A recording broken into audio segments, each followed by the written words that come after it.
All right, guys, we are going to be reacting to how I see the United States after living in Europe for 2 years. Let's jump in. 2 years ago, I took one of the biggest risks of my entire life. Oh, I wanna feel something. Dang, he looks so I different. just wanna breathe again. Dive into the deep. I sold everything I owned, told my family and friends goodbye, and started a new chapter in Europe, Portugal to be exact. Damn it. This is how I see the US after living in Europe for almost 2 years. And let's just say it changed me, but not in the way I thought it would. I'm going to be brutally honest and not going to hold back. Keep in mind, these are only my opinions and you can take it or leave it, simple as that. We'll take Ever it. since the first time I had visited Europe back in 2011, I knew that I wanted to move here at some point, gain some new perspective and introduce a new culture into my life. And what better place to do it than Europe? Instead of 50 states, there's 50 different countries that speak completely different languages and all have diverse food and cultural backgrounds. So I'm gonna start with the biggest difference that I found between United States and Europe, and that is the work-life balance. Now, A lot of Americans say that work-life balance. Let me know what you guys think when they say that. a big generalization because I know that there's countries in the European Union that work very hard and want everything to be perfect.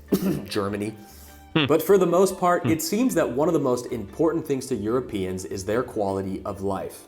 There is this generalization that a lot of Europeans don't work as hard as Americans. And I don't think that's completely true. Many cafes and restaurants in Europe have the same owner from the start to finish. They never retire. They do the same thing with very exceptional quality until the day they die. And this isn't something that happens too often in the United States. This is one of the reasons that I think in Europe, the food quality generally tends to be a bit better, even the fast food. The European fast food tends to still have fresh ingredients if they aren't the franchises from America like McDonald's. You can't compete with a restaurant whose owner has been cooking the same dishes for 50 plus years. And it's pretty obvious when I speak to friends and family back in the United States that they kind of have this rushed agenda where they're trying to get as much done as they can throughout the day. And this was me included when I lived in the United States and I was working 12-hour days, sometimes 6 days a week. Pretty common. But I was missing out on some of the most important things like stopping and really listening to my friends and family. And I think that this is one of the most important. It's just that way our system was just built is so weird, man. It's like they make you think that the job is the most important thing. It's weird. Things to most Europeans. I think this idea in the United States of having these big achievements and never being forgotten is something that's really important. However, in Europe, they have the right to be forgotten. There is actually a law in Europe that is the right to be forgotten. What? Now, this is a foreign concept that I don't think Americans think about a lot. Yeah, I don't. In Europe, if you've had an imperfect past, the European Union allows you to move past that. And this also means that in Europe, people have the right to have their personal data erased once the personal data is no longer necessary to the organization collecting it. While in the US, forcing removal of articles on the internet is impermissible under the First Amendment. Now, after living in Europe for almost 2 years, I have come to the conclusion that the United States is currently in a state of toxic extremism. It's not very common in Europe to hear people arguing about politics, blaming unrelated issues on opposing political parties or specific politicians. It's just something you don't really hear that often. Now, that doesn't mean that Europeans aren't political. However, you don't see it tearing apart families based on the president or prime minister that they voted for. When I go to family gatherings in Portugal, rarely does politics ever come up. And this is something very polarizing and because you haven't gone to Spain. Oh, you haven't gone to Spain. You haven't gone to Spain, bro. I'm telling you. disappointing in the United States. I can't go anywhere in the United States without somebody blaming something on Biden or Trump, like they're responsible for everything that's gone wrong in the past 10 years or so. And it's not, you know what? They're just a reflection of who we are as an American. That's what it is. Now, sure, I have my political beliefs as well, but I usually keep them to myself and don't ruin everybody around them's energy and vibe. Now, in Europe, they have witnessed all of the extreme political swings, and they are living in a direct result of the aftermath, which is why they are a little bit more hesitant and seasoned when it comes to political matters. If you come from a place in the United States like Detroit or Flint, Michigan, like I do, then safety is a night and day difference here in Europe. Especially Portugal, which has been ranked one of the top 10 safest countries in the world. Wow. After living in Europe for 2 years, I've been able to let my guard down and not be as paranoid. Especially when I'm walking around alleyways at night or going to see a movie or going to a festival, I don't have to worry about the place being shot up. It's very sad, but this is a true reality in the United States. Please shut up. Oh, come on, bro. You're being dishonest. Nobody's going to the theaters here in the United States that are worried about being shut up. Now, you go to Detroit where he used to live, that's a different story. But nobody in the United States going to a theater worried about being shut up. That's an exaggeration, man. Wealthy people have moved to the suburbs in gated communities because they fear the inner city's rising crime rates. And I can't help but to think back in times when I lived in Los Angeles where I was robbed at gunpoint, or when I lived in Reno, Nevada and our family house was broken into multiple times. And sometimes it makes me apprehensive to come back to visit the United States. And if you've ever had a gun held to your chest, I'm sure you can sympathize with what I'm talking about. But after being in Europe for a couple man, if he went through that, man, that's not cool. That is not cool. years, there are few places that have violent crimes like the United States. Europe is certainly not a perfect place, and you do have crimes happening here. However, nowhere near the scale of the violent and gun crimes happening in the United States. A place where you can be attacked in the streets for your beliefs. And that concept to most Europeans is completely foreign. Now, I know that prejudice exists here in Europe. However, I have never heard an ethnic or racial slur ever yelled on the streets like I have in the United States. And that should say a lot. All right, now let's talk about the food. Unless you have the financial means to do so, you are likely paying 4 times for gourmet foods in the United States, where in Europe, these foods are just the normal. In America, fresh, healthy food is usually sold at a premium where only the richer people can afford it. In my opinion, this is a crime against humanity. Here in Europe, they subsidize the agriculture so that it can still be sold at an affordable price. And more than half of the GMOs and chemicals available in United States foods are illegal in Europe. And this is a big problem that we have in the United States, the GMOs, man. It is the reason why a lot of our populations are just simply unhealthy. In Europe, teenagers speak multiple different languages. They're well versed in fine arts and music. And they understand world geography. Generally just much more cultured than what I see typically in the United States. I mean, when I first came to Europe when I was 21-year-olds, I had 17-year-olds playing me Mozart and Bach and painting incredible paintings and speaking 4 different languages to me, and I realized that, wow, I am not cultured at all.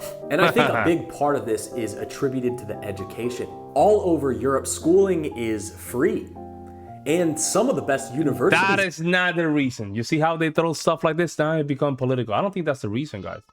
The reason, for me personally, right, because I've been in Europe, I've been surrounded by a lot of Europeans, is culture in itself. It's not because education is free, because it is free in the United States, from kindergarten all the way to high school. It's free, literally it's free, guys. But it's just culture. It's just culture. It's the priorities. What really means and what really is important for the Europeans. So see, he's still looking at this landscape. I think he's still looking at this landscape as an American. As an American, he's not understanding that the perception that Europeans see education is totally different. You can make the Europeans pay their education, and it's still not gonna change because their priority for education is very different from American. He thinks because of free. Really? Are even free. Students here can focus on their passions, and If they don't like what they're gotten into, they can switch it without being in this massive mountain of debt like in the United States. See, this is how Americans see it. He's still seeing this culture thing as an American. And this is what I noticed. A lot of Americans don't get it. A lot of Americans don't get it.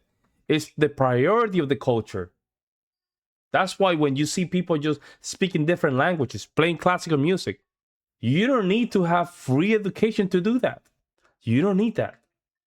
You have strong communities. Students in Europe can focus on their passions. And if they made the wrong decision and don't like the career path they're taking, they're not in mountains of debt like they are in the United States. They don't have this strong pressure to continue to pursue something they don't want to do. And I think this is really important. Some countries in Europe even allow you to go into a specific trade of choice to be able to follow your passion and not have to learn all of this useless knowledge that has nothing to do with your career path. I know many people, including myself, that are afraid to go to the doctor in the United States because of how much it's going to cost. And it's a complete opposite contrast here in Europe, where many of my friends go to the doctor regularly just to get a checkup because they can. And it seems to be encouraged by the doctors. In Europe, things like blood tests and exams are a fraction of the cost that they are in the United States. Wow. For instance, I went to the hospital and needed to have an x-ray done on my finger. And I went, no. How much is that gonna cost? And they said, €1. And I went, can you put my whole body into the x-ray machine then? Just kidding, I don't need any unnecessary radiation exposure. But I don't think that people should be in fear of going to the doctor, and this is the reality for a lot of people in the United States. Currently, I pay a premium healthcare insurance in Portugal for about €85 a month. Wow. And that includes just about everything. Whereas I was gonna say that probably costs everything. A not so good insurance in the United States that I was paying $500 for a month was never accepted anywhere. And then you have to put deductions after that, the deductibles, which is stupid. You pay an insurance that you still have to end up paying. Isn't that stupid? And was a complete hassle to have. So the polarization is pretty crazy in terms of the healthcare here. Now, I will say that the public hospitals tend to get overrun here in Portugal sometimes. Understandable. But because I have private healthcare insurance, I can use any of the private state-of-the-art hospitals located anywhere in Portugal. And I've been there a couple times and they're super nice and I've been really impressed by the facilities. Now, alcoholism certainly exists in Europe, that's for sure. But the drinking culture in the United States is completely different than most of Europe, maybe more similar to Ireland or United Kingdom. A lot of European countries have a long history with wine and beer, and they've developed an art form on when and where and how much to drink. In comparison to the American binge culture, shots. This doesn't really exist in Europe for the most part. In fact, it's very rare to see people taking shots, and if they are, they're these little baby shots that are half of what they are in the United States. I feel like in the United States, it's encouraged to get wasted and... Yeah, because it's just trying to get external approval. So it's a culture of getting external approval. That's why people just get wasted. They want to be perceived as, I'm the cool guy here. I'm part of the cool club. So they get wasted like this. This is just retarded, man. Get super drunk and people brag about these experiences. But in Europe, you don't want to be that guy. Don't be that guy stumbling through the streets. They will think you are a complete idiot. Do yourself a favor and don't be that guy. But how I see the United States now is not all negative. And there are some things that I took for granted while growing up there. One of those things is the American dream. Now, a lot of people said that is dead, but I believe the spirit is still very alive and well. The concept of entrepreneurship is not as popular here in Europe as it is in the United States. The United States is a place where people have a dream and they can move that future forward. And I have to credit that optimism for the entrepreneur spirit that I have today. And I never realized how truly American this concept was. And I would not be where I'm at today without this hustler go-getter mentality.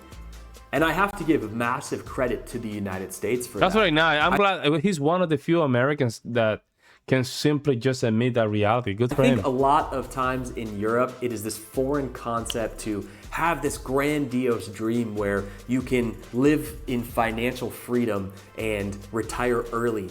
But I believe Americans have this spirit of working very, very, very hard to be able to retire and enjoy, a certain amount of your life. However, one of the biggest problems is that people don't end up retiring until 65 in the United States, Yeah. and most of your life they still have to work. So younger Americans now want to retire at 40 and 35 if they Yeah. can. And more power to them if they can figure Yeah. out how to do so. But after painting these generalizations with such a wide brush, it's important to mention that there are countercultures and micro-communities all over the United States that also criticize many of the things that I mentioned in this video. There's an America that I love and miss so much. But of course, there are truths to the stereotypes or else they wouldn't Yeah. exist. But at the end of the day, honestly, I'm just trying to have an open, fun. Yeah, some of the stereotypes regarding Americans could be true. We're fat as hell. Don't get me wrong. It's true. We have too much fat food, too much preservative in our food, too much GMOs. And it's true. You can literally tell how much respect people from the outside the United States have towards us. It's, in restaurants. It's even people that come from Italy or France, when they open a restaurant. No, I'm sorry. No. Let me just take that out. Americans that open restaurants with European themes, you can tell they're trying to just get shortcuts. And the food tastes like shortcuts. Yeah, that's what not Europeans. I misspoke, but people that like to open like a French restaurant or Italian restaurant, they're always trying to get some shortcuts. Let me know what you guys think in the comment section below. Very interesting videos. I will see you next one.